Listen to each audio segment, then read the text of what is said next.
कपिलवस्तु में कोलिया नरेश महाराज दंडपानी के आगमन से हमारा अभिमान और बढ़ गया है। स्वागत है आपका। कदाचित आप संबंध भूल रहे हैं महाराज। कोलिया नरेश इस घर के जमाई है।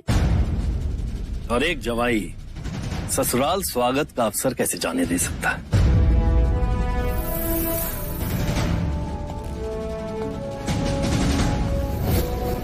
महाराज दंडपानी जमाई होने का लाभ उठा रहे हैं। आपसे अपने चरण धुलवाना चाहते हैं।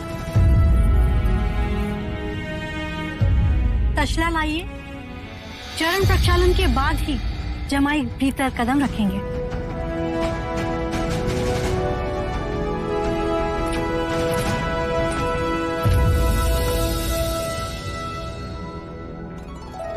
चरण तसले में रखिए भैया। ये तुम क्या कर रही हो प्रजा?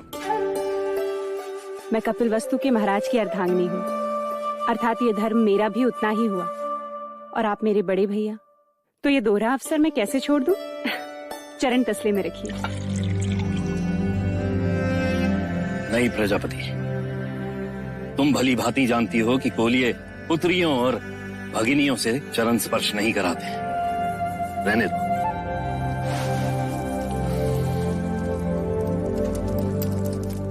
कपिलवस्तु में आपका स्वागत है भैया। स्वागत है आपका।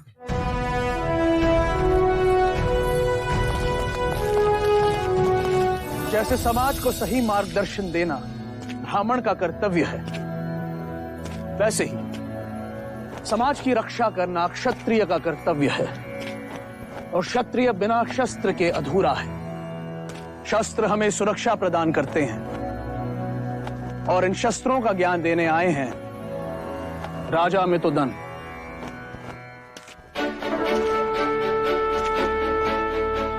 आज हम धनुर्विद्या सीखेंगे। ये कमान है, इसे प्रत्यंचा कहते हैं, और ये है तीर। इस तीर को इस कमान पर रख लक्ष्य निश्चित कर इस तरह प्रत्यंचा को खींच छोड़ते हैं। ये तो सरल है, इससे तो उड़ते पक्षी भी गिर सकते हैं। हाँ कुमार देवदत्त, परंतु ये विद्या निरंतर अभ्यास से ही प्राप्त होती है।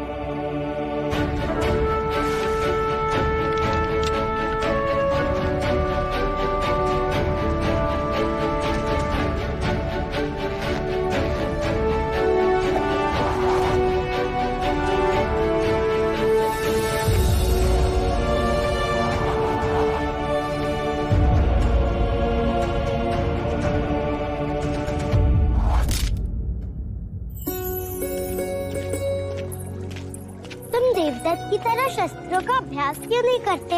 मुझे शस्त्र अच्छे नहीं लगते और अश्व, मुझे सारे प्राणी बहुत अच्छे लगते हैं। अरे वाह, कितने सुंदर पुष्प है ये।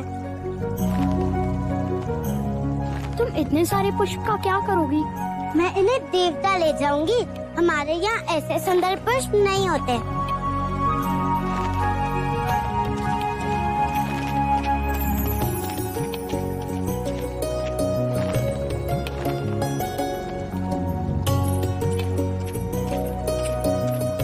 ये लीजिए।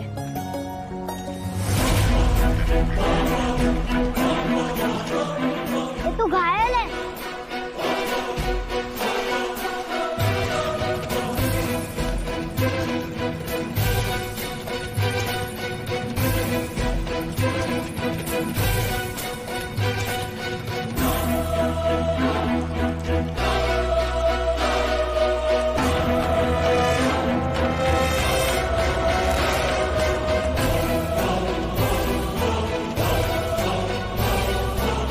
देखा सिद्धार्थ, मैंने उड़ते पक्षी को मार गिराया। ले लो, मैं राजा अमितोदन को दिखाऊंगा।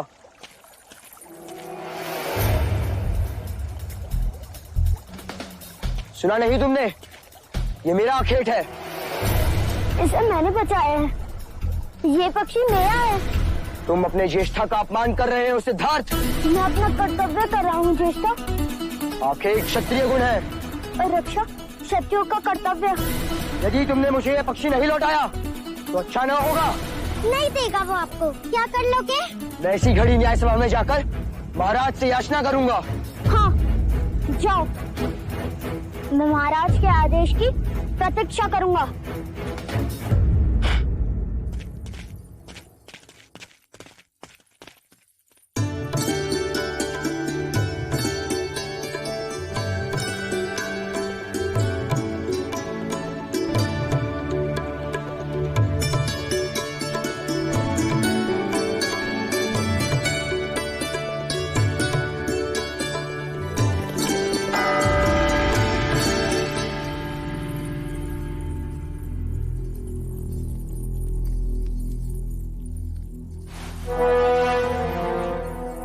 द्रोणोदन, ये न्याय घंट किसने बजाया? मैंने महाराज।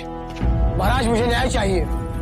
देवदत्त, क्या बात है देवदत्त, तुम इतने क्रोधित क्यों हो? आप ही बताइए महाराज। मैंने तीर चलाया, एक पक्षी का आखेट किया, तो उस पर किसका अधिकार हुआ? ये तो उजाले में परछाई जैसी सरल बात हुई। जिसका तीर अखेट उसी का। महाराज, आखेट मैंने किया, पर युवराज सिद्धार्थ ने वो पक्षी मुझसे छीन लिया। मुझे अपना अधिकार चाहिए।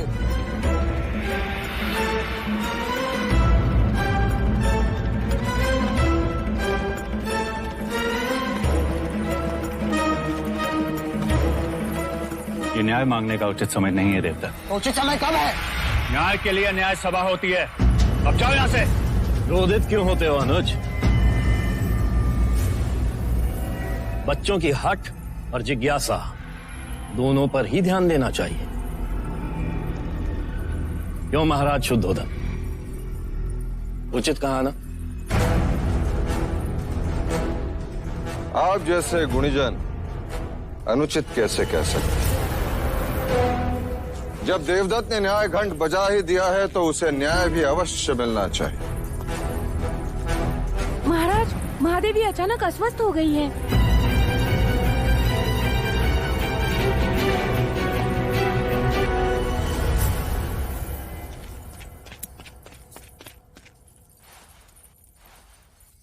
क्या हुआ माँ? आंखें खोलो। क्या हुआ इन्हें? सुबह प्रार्थना करते समय अपना संतुलन खो बैठी और गिर गई। माँ, क्या आपने भी माही जैसे सोमरस पान किया था जो गिर गए?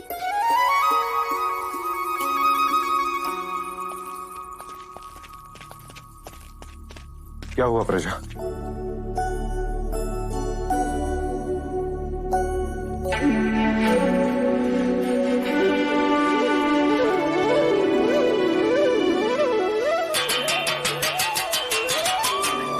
शुभ समाचार है भैया। इस बुआ को एक और अवसर मिलेगा नामकरण संस्कार में आने का। महादेवी माँ बनने वाली है। बधाई हो प्रजापति, बधाई हो महाराज शुद्धोदन, बधाई हो। बधाई हो भाई महाराज।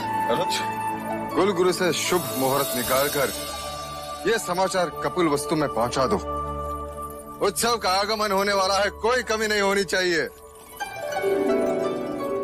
हाँ महाराज, अब कपिल वस्तु को कोई चिंता ही नहीं रही।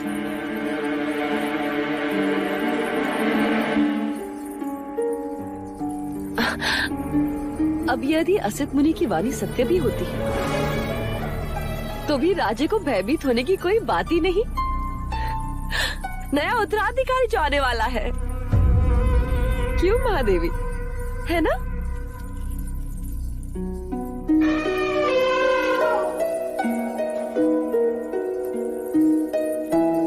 मेरा मित्र कौन आ गया? चलिए मैं आपको उससे मिलवाता हूँ। अरे अभिनंदन। अरे चलिए। वैसे सत्य कहा है आपने। सिद्धार्थ को एक और भाई मिल जाएगा लड़ने के लिए। लड़ने के लिए? ये कैसी अशुभ बातें कर रहे हैं आप भी? जो देख कर आ रहा हूं वही कह रहा हूं अमिता। कुमार देवदत्त ने आज ही युवराज के विरुद्ध न्याय याचना की है। याचना? हाँ, और कल भरी सभा में उस पर सुनवाई भी होगी।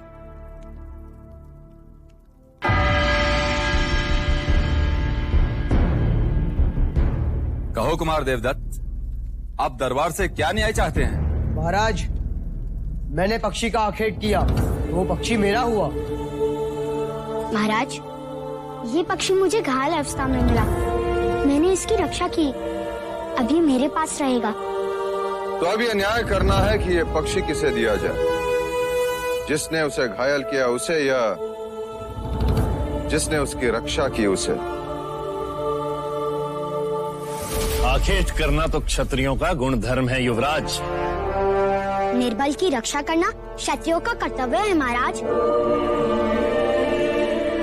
पक्षी देवदत्त के तीर से घायल हुआ, ये तो मानते हो ना तुम?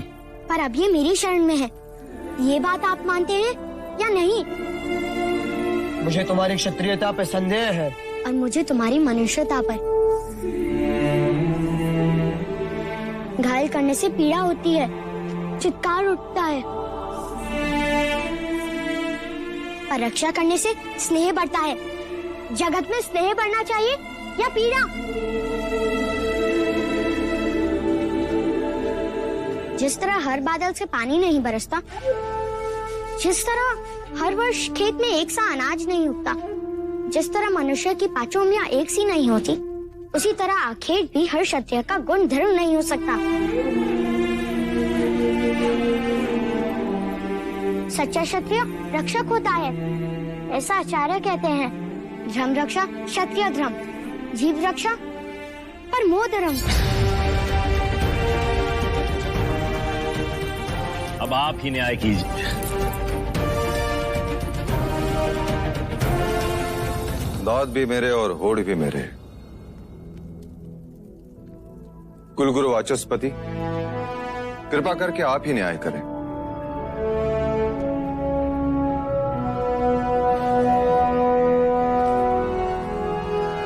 राजन, प्रश्न ये है कि इस पक्षी पर अधिकार किसका है? एक ने क्षत्रिय गुण धर्म दिखाए और एक ने क्षत्रिय धर्म। मैं भी असमर्थ हूं राजन। अब ये न्याय तो स्वयं पक्षी ही कर सकता है।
ये सब क्या है प्रजापति?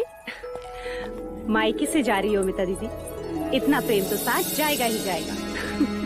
मैं तो कहती हूँ इस बार तुम भी हमारे साथ देवदा चली चलो।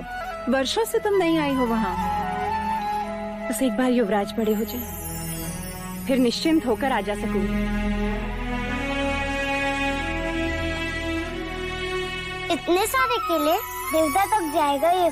इसे भूख लगे और रास्ते में कुछ ना मिले तो? मित्र होने के नाते मेरा भी तो कर्तव्य है कि मैं इसका ध्यान रखूं। मैं भी तो तुम्हारी मित्र हूँ, तुम मेरे लिए कुछ नहीं लाए? वाह, इतने सारे पुष्प, ये तुम लाए? नहीं, मैं लाया हूँ। देवदत्त तुम? हाँ, तुम्हें ये पुष्प बहुत पसंद है ना? हाँ, बहुत। वैसे अब पता नहीं फिर कब मिलना हो। बहुत जल्द। ये बुआ नामकरण के समय तो आएगी ही। और कह देती हूँ, आने वाले युवराज का नाम ये बुआ अपने पसंद से ही रखेगी। यशोधरा, सिद्धार्थ कहाँ है? भी उससे ही ढूंढ रही हूँ। सिद्धार्थ, सिद्धार्थ, ये देखो, कुंज ने देख लिया सिद्धार्थ को। कहाँ थे तुम? तुम्हारे लिए भेंट लाने गया था। कहाँ है? दो।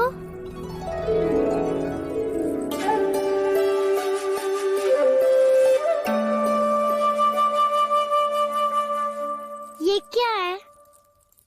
एक जंगल है। ये तो बीज है। ये कोई भेंट करने की चीज है? हमारे आचार्य कहते हैं हर आंख में कई सपने होते हैं। हर आंसू में एक समुद्र होता है। हर तलवार में एक सीना छुपी होती है। उसी तरह हर बीज में एक जंगल छुपा होता है। इन्हें बोओगी तो सारा देवता पुष्प से खिल जाएगा।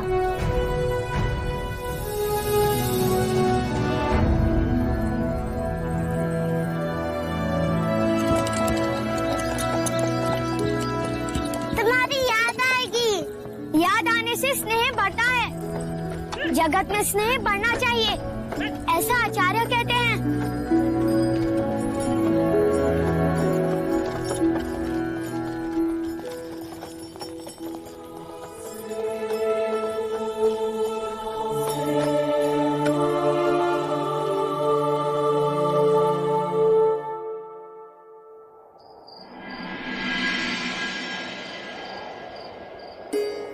महादेवी, आपकी औषधि का समय हो गया है।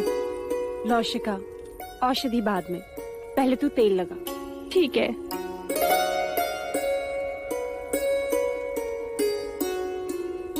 महादेवी, शुभ समाचार सुनकर मन प्रसन्न हो गया है, मानो पंख लग गए हो।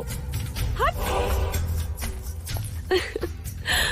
ऐसा लग रहा है जैसे मैं हवा के साथ दौड़ रही हूँ। परसों बाद इस परिषद में लोरियां गूंजेगी, किलकारियां सुनाई देगी, है ना? हाँ। पर एक बात समझ में नहीं आई महादेवी। वो क्या मंगला दीदी? जरा वहां तो देखो, उस कोने में वो मूर्ति। वो राम की मूर्ति महादेवी माया लाई थी। अच्छा। अब जरा वहां तो देखो, वो कोने में वो कृष्ण की मूर्ति मैं लाई थी। अब जरा दोनों मूर्ति को एक ही समय एक साथ देखो तो।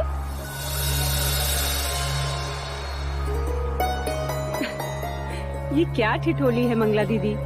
ठिठोली नहीं है महादेवी, सत्य है। अब ये सोचो, एक कोने में सिद्धार्थ खड़े और दूसरे कोने में आपकी होने वाली संतान।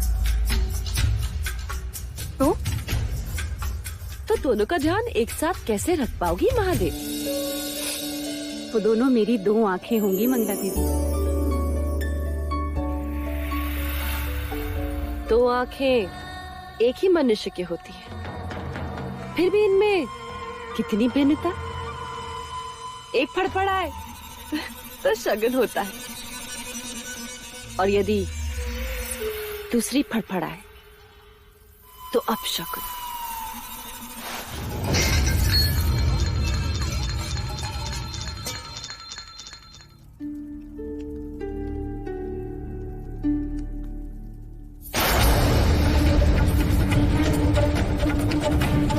केवल सिद्धार्थ को देखोगी तो अपनी संतान के साथ अन्याय करोगे,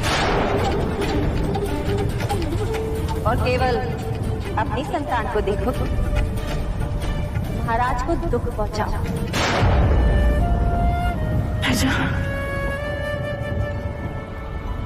मुझे वचन दे कि तू मेरे सिद्धार्थ को उसकी सगी मां बनकर पालेगी। सिद्धार्थ को एक और भाई मिल जाएगा, लड़ने के लिए। ये संतान हर समय आपके आगे प्रश्न बनकर खड़ी रहेगी महादेवी। मुझे वचन दे कि तुम मेरे सिद्धार्थ के सारे इच्छाएं पूरी करेंगे।